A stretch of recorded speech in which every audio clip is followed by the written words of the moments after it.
നമ്മൾ വാട്ടർ മെട്രോയും കൂടെ ട്രൈ ചെയ്യാൻ വേണ്ടി പോവാണ് ഗൈസ്. ഇരുട്ടായി, നമ്മൾ മെട്രോയിലേക്കാണ് പോണേ.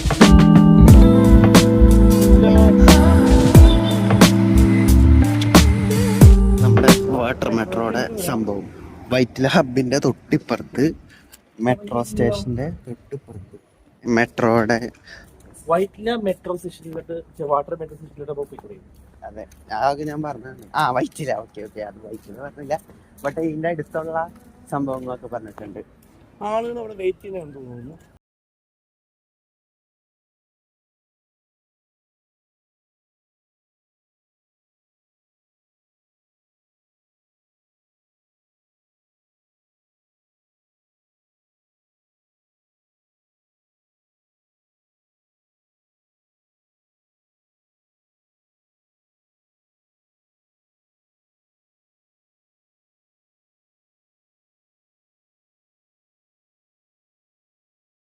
തിരിഞ്ഞു തരില്ല.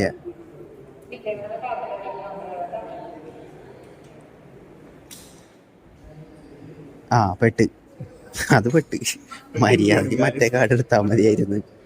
പെട്ടുപോയി ഗൈസ്, നമ്മളുടെ അൽമിസേട്ടൻ പെട്ടുപോയി. ആ സാധനത്തിന്റെ പ്രശ്നമായിരുന്നു. ഇവിടെ ഇഷ്ടംപോലെ ആൾക്കാരുണ്ട്. പിന്നീടാണ്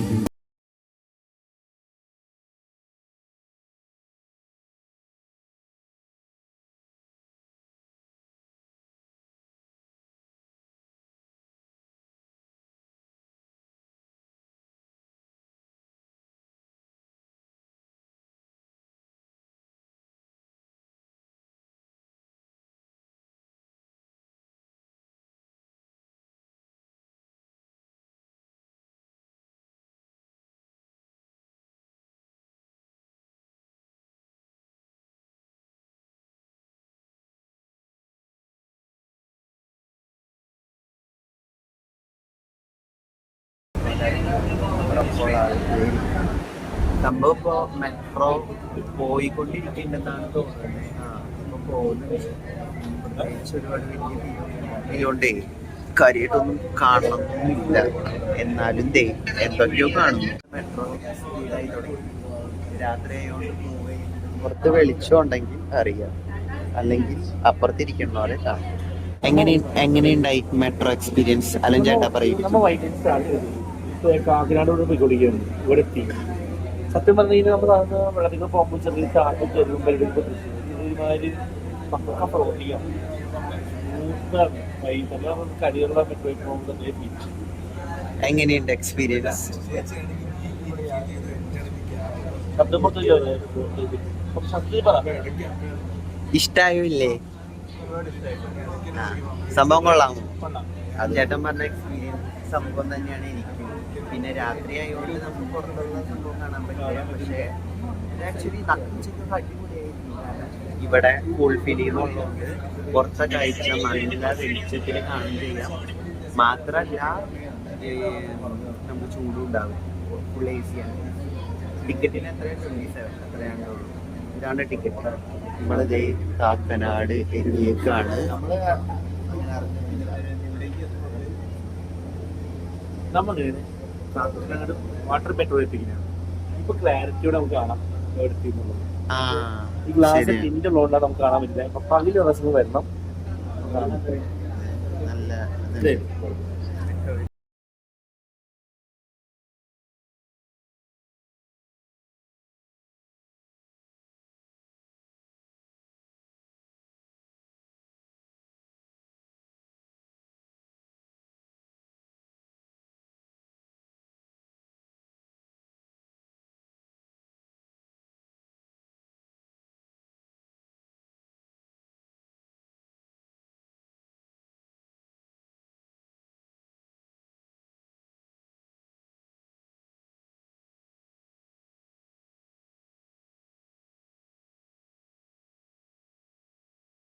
ഇറങ്ങാന്ന് വിചാരിച്ചു. കാക്കനാട് മെട്രോ സ്റ്റേഷന്റെ പുറത്ത് എന്താ അവസ്ഥ നോക്കാൻ വേണ്ടിട്ട് വെറുതെ ഇത് നമ്മളിപ്പോ തിരിച്ചു കയറി വന്ന വഴി കൂടെ തന്നെ കാക്കനാട് മറ്റേ ഇലക്ട്രിക് ബസ്. ഇവിടെ നിന്നല്ലേ ഇൻഫോ പാർക്കിക്കുള്ളേ? നമ്മള് കാലത്ത് ഇത് കൂടെ വന്നതാണ്. ആ വഴി കൂടെയാണ് പോയത്. ആ സാധനത്തേക്ക് കയറിയാൽ നമുക്ക് ഇൻഫോ പാർക്കിൽ പോവാം. നമ്മുടെ കഴിഞ്ഞ വ്ളോഗുകളിൽ കണ്ടിട്ടുണ്ടാവുമല്ലോ, ഇതാണ് സംഭവം. ഇതാണ് കാക്കനാട് മെട്രോ സ്റ്റേഷൻ. ഓക്കെ, അപ്പോൾ അതാണ് നമ്മൾ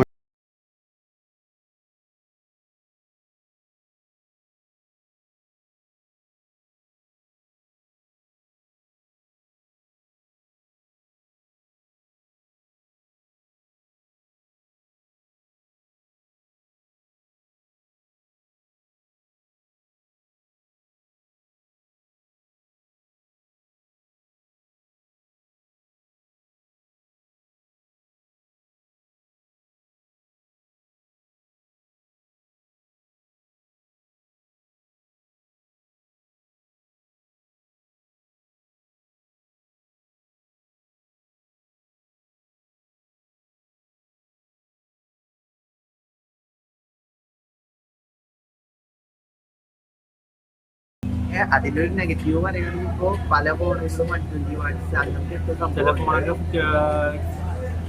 പല ഫോൺസും പല വോൾട്ടേജ് വരുന്നത്. അതെ. 120 വോൾട്ട്സ് ഉണ്ട്. അത് മാത്രമല്ല, ഇത് മെഷീനറിയിൽ വർക്ക് ചെയ്യുന്ന ഫോൺ കറണ്ട് ആയതുകൊണ്ട് തന്നെ വോൾട്ടേജ് പെട്രീഷൻസ് ഉണ്ടാവും. അത് ഫോൺ ബാധിക്കും. അപ്പൊ മാക്സിമം ഇതുപോലെ ഫോണിൽ ഒഴിവാക്കാൻ നോക്കുക. പക്ഷെ ഇത് നല്ല സേഫ്റ്റിയാണ്. എന്റെ ഫോൺ അറിയുന്നല്ലോ. ഇത് നമുക്ക് എമർജൻസി കേസിൽ മാത്രമാണ് യൂസ് ചെയ്യാനായിട്ട് ട്രൈ ചെയ്യാം. പക്ഷെ ഇത് DC കറണ്ട് അല്ലേ, ഡയറക്റ്റ് അല്ലേ? കറണ്ട് ആണ്, 12 വോൾട്ട് ആണ് വരുന്നത്. പക്ഷെ 12 വോൾട്ടിന്റെ ആംസ് കൂടുതൽ കുറവുണ്ടാവും, പറയാൻ പറ്റും. ഓക്കെ. നമ്മുടെ മെട്രോ ഒക്കെ ഡേഞ്ചർ സിറ്റുവേഷനിൽ പെടുവാണെങ്കിൽ നമ്മൾ എന്താ ചെയ്യേണ്ടതെന്ന് പറയുകയാണെങ്കിൽ നേരെ ആ സീറ്റിന്റെ അടിയിൽ നിന്ന് ജാക്കറ്റ് എടുക്കുക, ഇടുക. ഓക്കെ, ഇത് ഞാൻ പറയുന്നല്ല, ഇതവിടെ ഒരു സ്ക്രീനില് കാണിക്കുന്നതാണ്. അതൊന്നും ആരും ശ്രദ്ധിക്കാറില്ല, ഞാൻ ജസ്റ്റ് പറഞ്ഞു. നോക്ക്, ആക്ച്വലി ഇപ്പൊ കറന്റ്ലി റൺ ചെയ്യുക. ഇത് നമുക്ക് അതൊന്നും ഫീൽ ചെയ്യാം. വെരി സിമ്പിളി, വെരി ഒരു 2 month കഴിയുമ്പോ ഇതിൽ ഏറ്റവും കൂടുതൽ യാത്ര ചെയ്യുന്ന ആൾക്കാർ കപ്പിൾസ് ആയിരിക്കും. Yes or no? എത്ര വർഷമായി? ഇപ്പോഴല്ലേ എല്ലാരും ഒന്ന് അറിഞ്ഞു വരുന്നത്. അറിഞ്ഞില്ല. ഇത്